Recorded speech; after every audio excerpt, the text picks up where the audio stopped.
What's up, YouTube? Freshly dirty, stale bread. Here's what I think. We see here is a V-shaped yo-yo. There's a bit of a scallop right before you get to the rims, and the actual body of the yo-yo is concave while it goes down toward the gap. That's most likely to give your finger ample space for finger grinds. That, and it looks cool.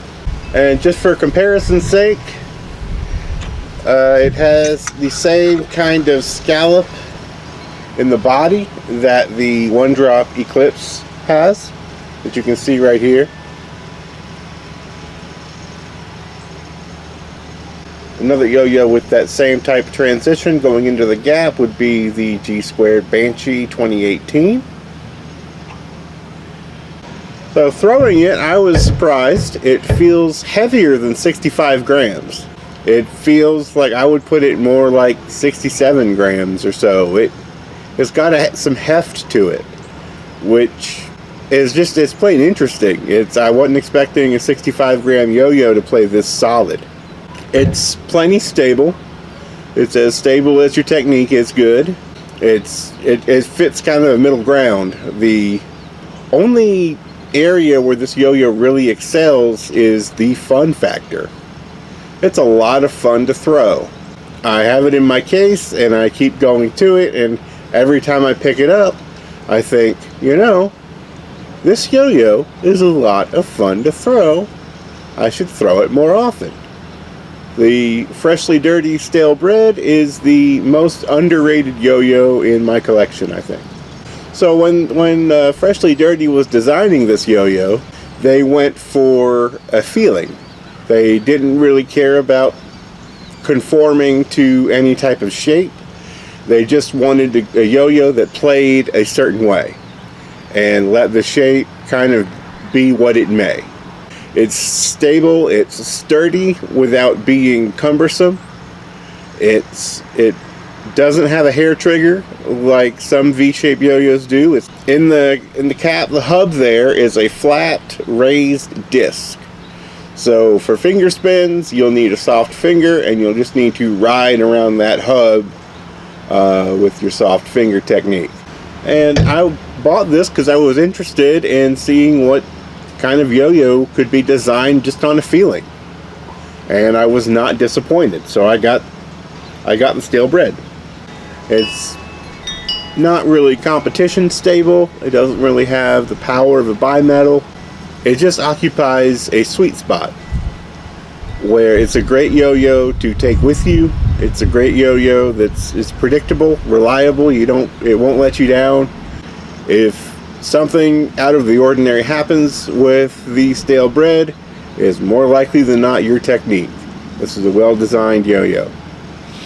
And it's only $65, which is a great price for a boutique yo-yo. Usually they're closer to the $80 to $100 range.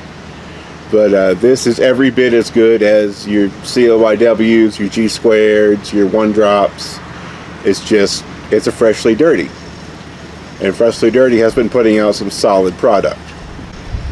It's a great yo-yo to get if you just don't know what you want.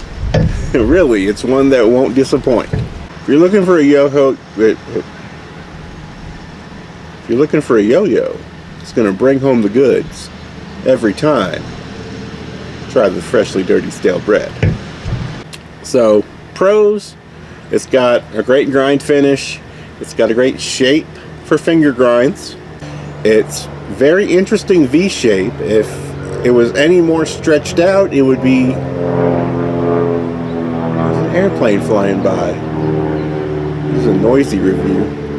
If this concave bit in there was any more pronounced, it would be an H-shaped yo-yo. So this is kind of a VH, a V yo-yo with H tendencies. I like it. It's a good shape. The cons are, there's just so many great yo-yos out there right now.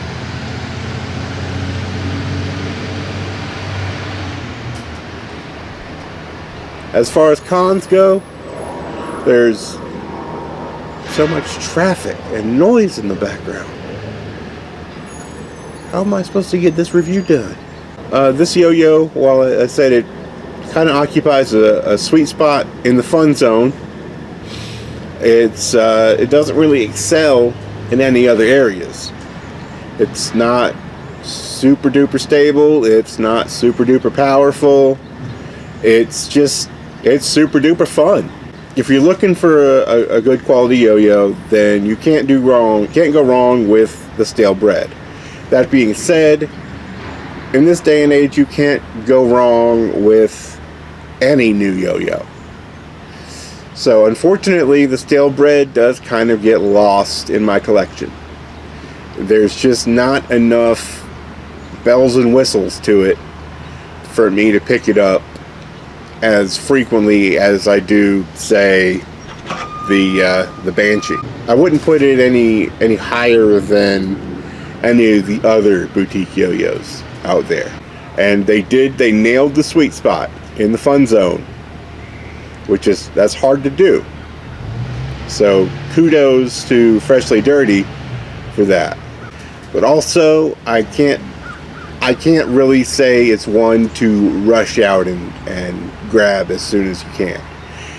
You might want to wait for the BST, try to get a good deal on it, or if you already have a lot of yo-yos and you want something that plays a little differently, that's just designed around a feeling, you won't be disappointed with the stale bread, as I'm not disappointed. It gets lost in my collection a little bit.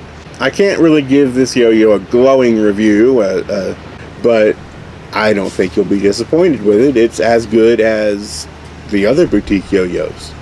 It looks really cool. I like the splash. I like the design.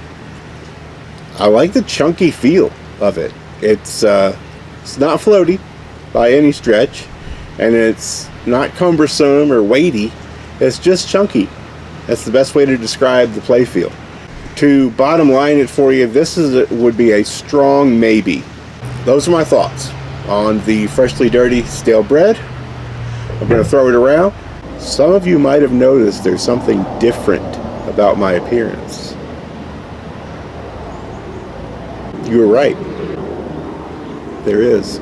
I'm wearing glasses. Until you see me again, may your tension remain neutral.